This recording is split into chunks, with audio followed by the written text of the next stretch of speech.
Hello friends, मेरा नाम खुशबू यादव है। मैं स्वागत करती हूँ अपने इस ऑनलाइन प्लेटफॉर्म पे, जहां मैं आप लोग को क्लास 10th का मैथ पढ़ाऊंगी। और आज हम लोग क्लास 10th के सिलेबस के बारे में डिस्कस करते हैं कि हमें क्या पढ़ना है और कितना पढ़ना है और चैप्टर्स हमारे कितने होते हैं। ठीक है, मैं आप लोग को आज वही बताऊंगी। जैसा कि आप लोग थंबनेल पे देख चुके होंगे, हम आगे बढ़ते हैं।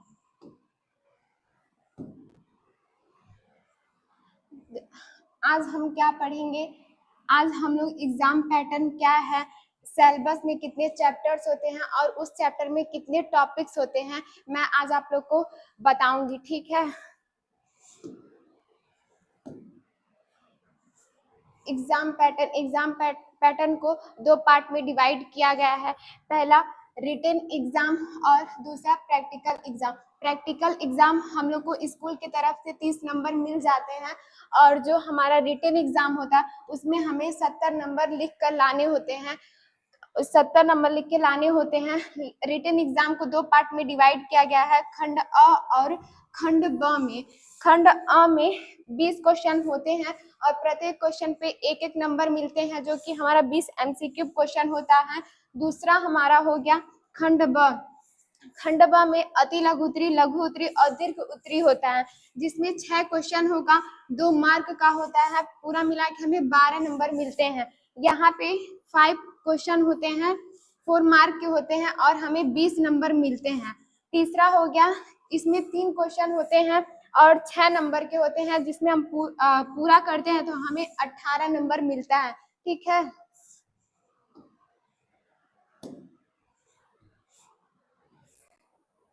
अब हम लोग सिलेबस के बारे में देखते हैं कि हमें क्या पढ़ना है।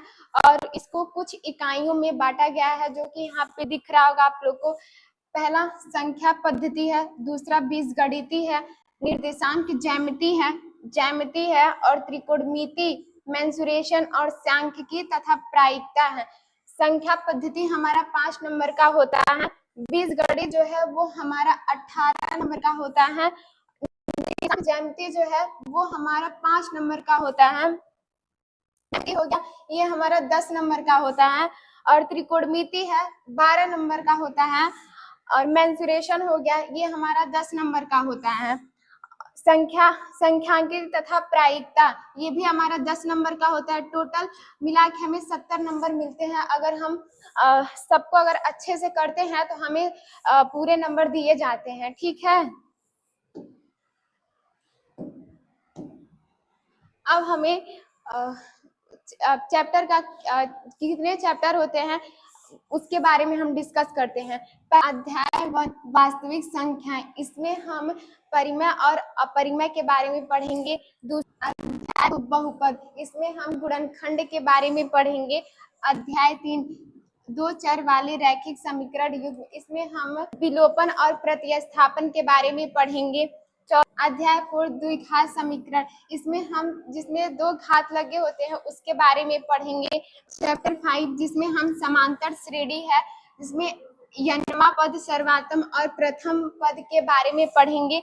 छठवां हमारा त्रिभुज, इसमें हम त्रिभुज के बारे में पढ़ेंगे। और निर्देशांक ज्यामिति, इसमें हम 5 फॉर्मूला होता है उसके बारे में पढ़ेंगे। इस 5 फॉर्मूले में ये सारा कंप्लीट हो जाएगा। और जो हमारा 8वां चैप्टर है त्रिकोणमिति का परिचय, इसमें हम त्रिकोणमिति का परिचय पढ़ेंगे। और 9 चैप्टर है जिसमें मिति का अनुप्रयोग है, उसके बारे में पढ़ेंगे।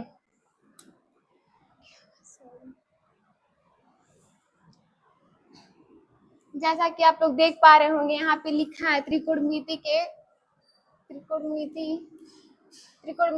कुछ अनुप्रयोग, इसके बारे में पढ़ेंगे। इसमें अध्याय 10 में हम वृत्त पढ़ेंगे, जिसमें हम स्पर्श रेखा के बारे में पढ़ेंगे। और अध्याय 11 जो हम वृत्तों से संबंधित क्षेत्रफल पढ़ेंगे। और पृष्ठ जो हमारा अध्याय 12 है पृष्ठीय क्षेत्रफल और आयतन, जो हमारा मेंसुरेशन में आ जाता है। अध्याय 13 सांख्यिकी और प्रायिकता, इन दोनों के बारे में पढ़ेंगे। उसके आगे हम देखते हैं। अभी तक हम लोग सिलेबस के बारे में देखे हैं। अब सिलेबस के अंदर चैप्टर है और चैप्टर के अंदर कितने टॉपिक्स होते हैं। अब हम लोग टॉपिक के बारे में जानते हैं कि उस चैप्टर में हमें कितने टॉपिक्स पढ़ने थे। पहला जो था वास्तविक संख्याएं, इसमें जैसे लिखा हुआ अंक गणित का आधारभूत परिमेय और अपरिमेय संख्या, इसमें हम परिमेय और अपरिमेय संख्याओं के बारे में पढ़ेंगे। दूसरा है हमारा बीजगणिती। बीजगणिती में हम बहुपद पढ़ेंगे, दो चर वाले रैखिक समीकरण पढ़ेंगे, द्विघात समीकरण पढ़ेंगे और समांतर श्रेणी के बारे में पढ़ेंगे। ये हमारा बीजगणिती में कंप्लीट हो जाएगा। उसके आगे हम लोग देखते हैं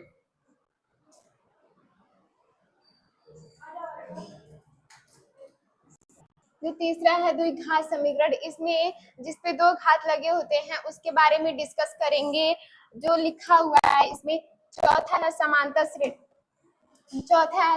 श्रेणी। इसमें भी टॉपिक दिया गया है जो आप लोग देख रहे होंगे। तीसरे इकाई में हमारा निर्देशांक ज्यामिति है, जिसमें हम रेखा द्विविमीय लिखा है, ज्यामिति और ग्राफ के बारे में हम लोग पढ़ेंगे। और चौथा इकाई है जो हमारा ज्यामिति दिया हुआ है और ज्यामिति में हम लोग त्रिभुज के बारे में पढ़ेंगे। ये हमारा चौथा इकाई तक पूरा होता है। उसके आगे हम लोग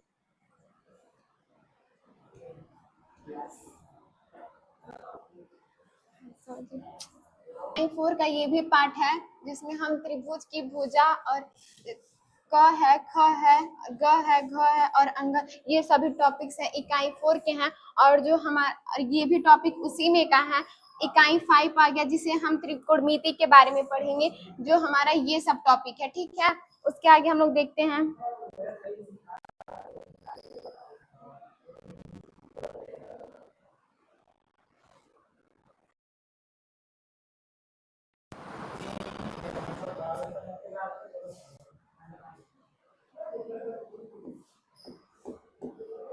हमारा त्रिकोणमिति लिखा हुआ है।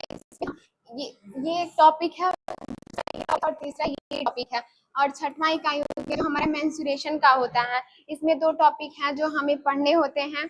और सातवां है सांख्यिकी तथा प्रायिकता। इसमें ये 2 टॉपिक है जिसमें हम पढ़ेंगे।